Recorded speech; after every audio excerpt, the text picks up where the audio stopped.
Shalom Elohim, haleluya, puji nama Tuhan. Semangat pagi Bapak Ibu Saudara yang dikasihi Tuhan kita, Yesus Kristus. Jumpa lagi bersama saya Pendeta Samuel Mawuntu dalam Renungan Pagi. Ke 1589 hari Renungan Pagi ini mengudara. Puji Tuhan. Bapak Ibu Saudara yang dikasihi Tuhan, sebelum kita mengawali segala aktivitas kita di pagi hari ini, marilah kita mengawalinya bersama Tuhan dengan mendengarkan firman Tuhan.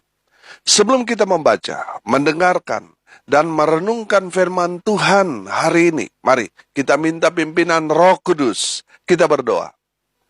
Bapa di surga, berbicaralah kepada kami semua. Pakai firman Tuhan ini untuk menegur kami, menasihati kami, menguatkan kami, meneguhkan iman percaya kami, dan menuntun kami, supaya kami terus berjalan di jalan Tuhan yang benar. Dan pakai firman Tuhan ini untuk memberkati kami semua.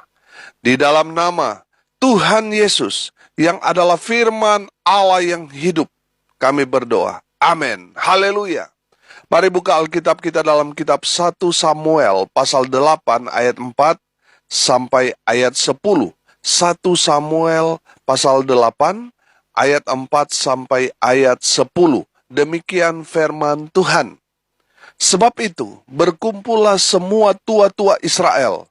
Mereka datang kepada Samuel di Rama dan berkata kepadanya, "Engkau sudah tua, dan anak-anakmu tidak hidup seperti engkau. Maka angkatlah sekarang seorang raja atas kami untuk memerintah kami, seperti pada segala bangsa-bangsa lain." Waktu mereka berkata, "Berikanlah kepada kami seorang raja untuk memerintah kami." Perkataan itu mengesalkan Samuel. Maka berdoalah Samuel kepada Tuhan. Tuhan berfirman kepada Samuel, "Dengarkanlah perkataan bangsa itu dalam segala hal yang dikatakan mereka kepadamu. Sebab bukan engkau yang mereka tolak, tetapi akulah yang mereka tolak, supaya jangan aku menjadi raja atas mereka. Tepat seperti yang dilakukan mereka kepadaku sejak hari aku menuntun mereka keluar dari Mesir sampai hari ini, yakni meninggalkan daku dan beribadah kepada Allah lain. Demikianlah juga dilakukan mereka kepadamu. Oleh sebab itu, dengarkanlah permintaan mereka. Hanya peringatkanlah mereka dengan sungguh-sungguh, dan beritahukanlah kepada mereka apa yang menjadi hak raja yang akan memerintah mereka." Dan Samuel menyampaikan segala firman Tuhan kepada bangsa itu yang meminta seorang raja kepadanya. Amin. Bapak Ibu Saudara yang dikasihi Tuhan, konteks kebenaran firman Tuhan ini ketika tua-tua dan seluruh bangsa Israel meminta kepada Samuel supaya bangsa Israel ini memiliki raja. Seorang raja yang bisa menjadi hakim dan juga bisa menjadi panglima perang buat bangsa Israel. Dari mana ide ini mereka dapatkan?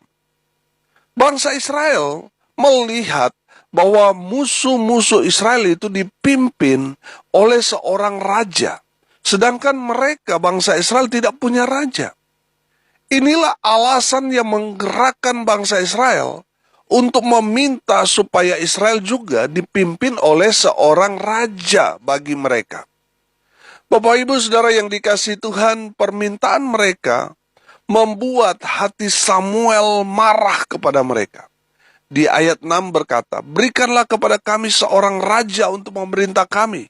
Perkataan itu mengesalkan Samuel, maka berdoalah Samuel kepada Tuhan. Permintaan bangsa Israel membuat hati Samuel marah kepada Israel, tetapi Samuel bawa semuanya melalui doa kepada Tuhan. Ayat 7. Tuhan berfirman kepada Samuel, "Dengarkanlah perkataan bangsa itu dalam segala hal yang dikatakan mereka kepadamu, sebab bukan engkau yang mereka tolak, tetapi akulah yang mereka tolak, supaya jangan aku menjadi raja atas mereka. Saya melihat di sini, Tuhan terlalu mengasihi bangsa Israel ini, sehingga semua kemauan mereka, bangsa Israel, diturutin. Padahal dengan mereka meminta raja untuk memimpin mereka, berarti mereka secara tidak langsung menolak kepemimpinan Tuhan atas mereka. Dari sejak keluarnya bangsa Israel dari Mesir, Tuhanlah yang menjadi raja mereka, yang memimpin mereka keluar dari tanah perbudakan di Mesir menuju tanah Kanaan. Makanya Tuhan berkata, sebab bukan engkau yang mereka tolak, tetapi akulah yang mereka tolak, supaya jangan aku menjadi raja atas mereka. Bapak Ibu Saudara yang diberkati Tuhan, sadar atau tidak sadar, seringkali kita sama seperti bangsa Israel ini. Seringkali kita menolak pimpinan Tuhan. Kita seringkali mengandalkan diri kita sendiri. Kita merasa, saya masih bisa kok, saya masih muda, saya masih kuat, saya masih punya uang tabungan, saya masih punya warisan. Sehingga kita tidak mencari Tuhan. Kita tidak mau beribadah. Kita tidak mau melayani Tuhan, tidak mau berdoa, tidak mau baca firman, tidak mau hidup di dalam kebenaran firman. Ketika kita ditegur, kita marah, saudara. Kita tidak mau bertobat. Bukankah itu adalah cara-cara penolakan kita akan kepemimpinan Roh Kudus dalam hidup kita?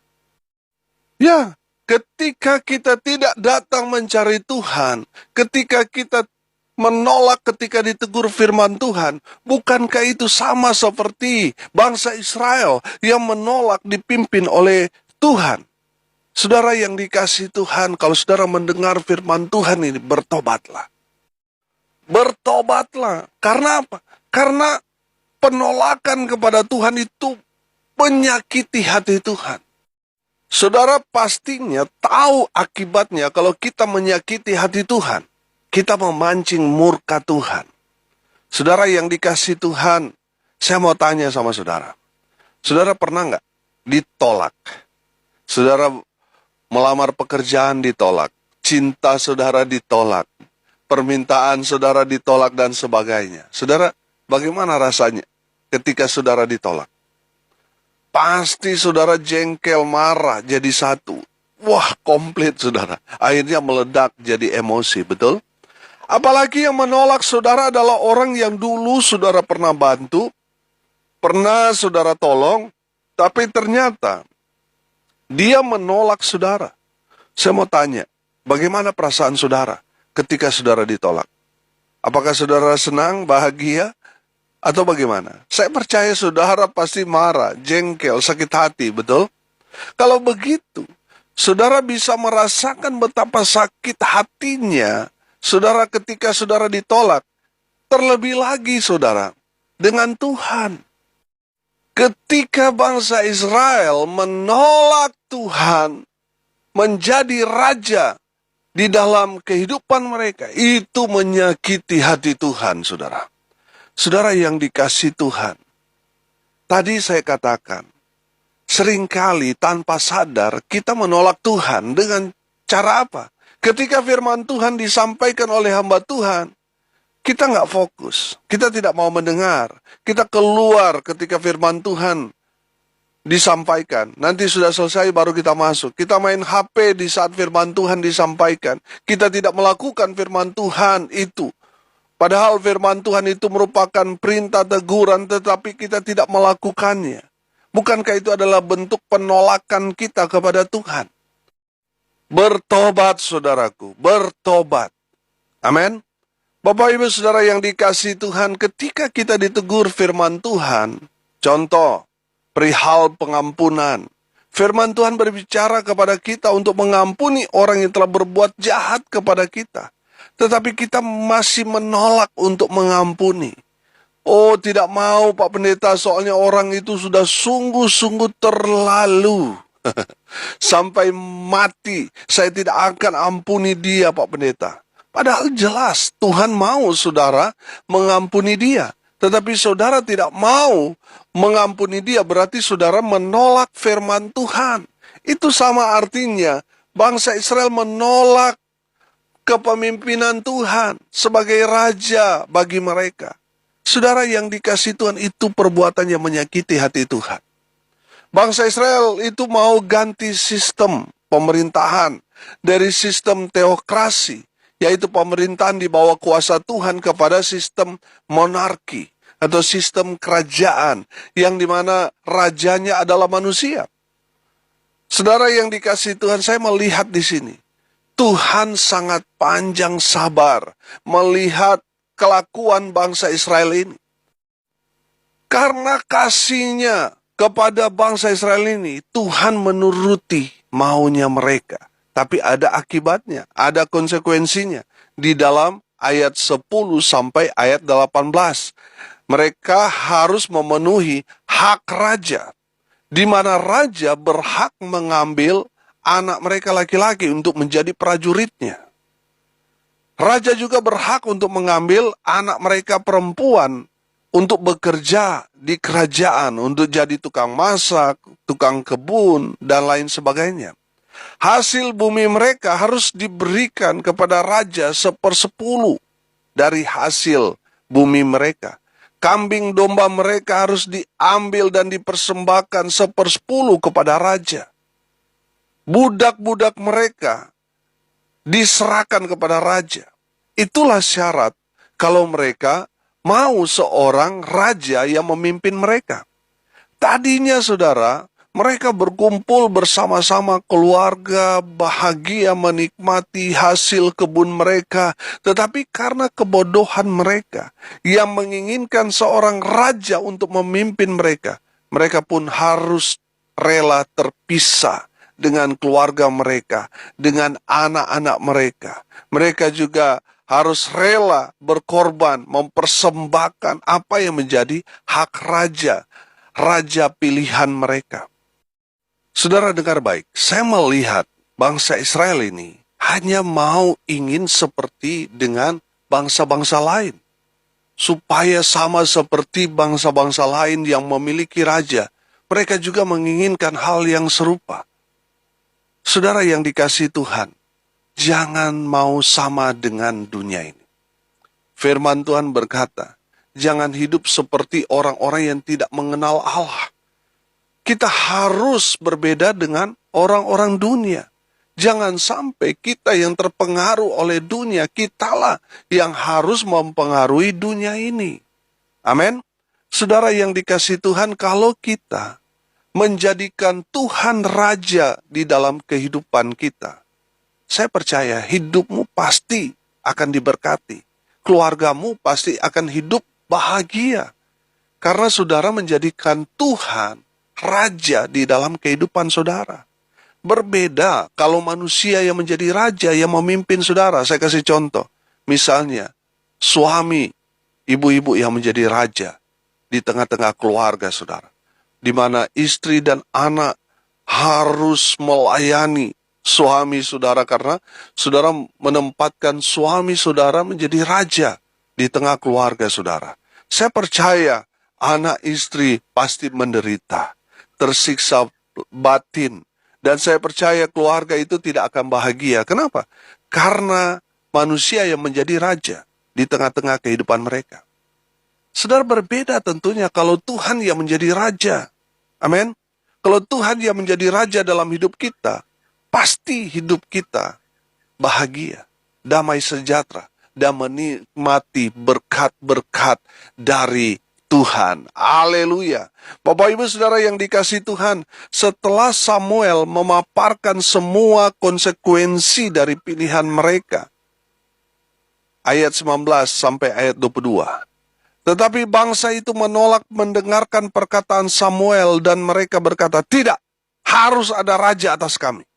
Maka kami pun akan sama seperti segala bangsa-bangsa lain.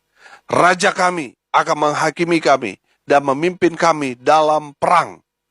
Samuel mendengar segala perkataan bangsa itu dan menyampaikannya kepada Tuhan. Tuhan berfirman kepada Samuel, dengarkanlah permintaan mereka, dan angkatlah seorang raja bagi mereka. Kemudian berkatalah Samuel kepada orang-orang itu, pergilah masing-masing ke kotanya. Bapak Ibu Saudara yang dikasihi Tuhan, Tuhan menciptakan kita bukan seperti robot yang bisa diprogram, tetapi Tuhan memberikan kita kehendak bebas. Saudara lihat apa yang menjadi kehendak Tuhan dan kehendak manusia berbeda. Tetapi kembali lagi, Tuhan memberikan manusia itu pilihan. Saat ini juga Tuhan memberikan saudara dan saya pilihan. Apakah saudara mau dipimpin oleh raja di atas segala raja, atau saudara mau dipimpin oleh raja di dalam hidup saudara yang adalah manusia yang terbatas? Saya sederhanakan, manakah yang saudara akan pilih? Apakah saudara mau dipimpin oleh Tuhan atau tidak? Kalau saudara mau dipimpin oleh Tuhan, saudara harus tunduk kepada firman Tuhan. Amin. Saya percaya kalau Tuhan yang pimpin kita, Tuhan yang akan berperang ganti kita. Tuhan yang akan menyediakan segala keperluan dan kebutuhan kita. Amin. Tuhan yang akan memberikan kita kemenangan demi kemenangan. Haleluya. Saudara yang dikasihi Tuhan, jadikan Tuhan Raja di dalam kehidupan saudara dan saya. Biarlah Tuhan Yesus yang memerintah dalam hidup kita. Amin. Jangan menolak Tuhan dengan menjadikan manusia bosmu, pemimpinmu, raja di dalam hidup saudara. Saudara yang dikasihi Tuhan, saya mau kasih tahu. Kalau manusia yang menjadi raja di dalam kehidupan kita, ketika kita harus memilih ibadah atau usaha pekerjaan kita, pasti kita akan memilih dunia daripada Tuhan. Karena kita menjadikan pemimpin kita, bos kita, kepala kita di perusahaan, ya dalam pekerjaan, raja kita. Sehingga kita turut, manut dengan apa yang dikatakan. Padahal saat itu kita harusnya ada di rumah Tuhan, beribadah dan melayani Tuhan. Tapi karena kita menjadikan bos kita raja di dalam kehidupan kita, kita lebih mengikuti perintah bos kita daripada perintah Tuhan. Saudara yang dikasihi Tuhan, jadikan Tuhan Yesus raja di dalam hidup kita, memerintah hidup saudara dan saya. Saudara jangan pernah menolak Tuhan dalam kehidupan saudara. Ketika saudara ditegur oleh firman, terima itu. Saya selalu mengatakan bahwa firman itu yang saudara baca, yang saudara dengar itu, itulah Tuhan yang berbicara kepada saudara dan saya. Jadi ketika kita menerima itu, Tuhan akan memberkati kita. Kalau kita menempatkan Tuhan itu raja, maka setiap firman Tuhan yang kita baca, dengarkan, renungkan, itu adalah mandat, itu adalah amanat. Itu adalah perintah dari raja kita yang harus kita kerjakan, yang harus kita lakukan di dalam kehidupan kita. Amin. Saudara yang dikasihi Tuhan, jangan pernah menolak perintah Tuhan. Jadikan Tuhan raja di dalam kehidupanmu. Biarlah firman Tuhan itu menguasai kita. Dan ketika kita membaca, mendengarkan firman Tuhan itu, dan di saat ada perintah di sana, itu harus kita kerjakan, itu harus kita lakukan. Sebagai bentuk kepatuhan, ketaatan kita kepada Tuhan yang adalah Raja kita. Jangan pernah menolak Tuhan sebagai Rajamu. Jadikan Dia Raja di dalam kehidupanmu. Mari kita berdoa. Terima kasih Bapa di surga, atas kebenaran firman Tuhan yang sangat memberkati kami. Berkati semua pendengar dimanapun mereka berada. Tuhan Yesus memberkati. Rumah tangga mereka diberkati, usaha pekerjaan mereka diberkati. Mereka yang sakit Tuhan sembuhkan. Mereka yang lemah Tuhan kuatkan. Mereka yang saat ini sedang berduka cita, Tuhan memberikan penghiburan kepada keluarga yang ditinggalkan. Mereka yang hari ini berulang tahun, Tuhan Yesus memberkati mereka. Di dalam nama Tuhan Yesus hamba berdoa, biarlah berkat Tuhan turun memenuhi semua pendengar. Bapak Ibu Saudara yang dikasihi Tuhan, arahkanlah hatimu dan terimalah berkat dari Tuhan Yesus. Tuhan memberkati engkau dan melindungi engkau. Tuhan menyinari engkau dengan wajah-Nya dan memberi engkau kasih karunia. Tuhan menghadapkan wajah-Nya kepadamu dan memberi engkau damai sejahtera. Di dalam nama Tuhan Yesus, sumber segala berkat. Bapak Ibu Saudara yang percaya diberkati Tuhan, katakan amin. Puji Tuhan. Bapak Ibu Saudara yang dikasihi Tuhan, kalau saudara merasa diberkati melalui renungan pagi ini, bagikan juga kepada saudara-saudara yang lain, agar mereka juga diberkati. Karena untuk itulah kita dipanggil untuk jadi berkat. Salam kasih dari Bali, saya Pendeta Samuel Mawuntu. Sampai jumpa besok pagi. Tuhan Yesus memberkati kita semua. Haleluya.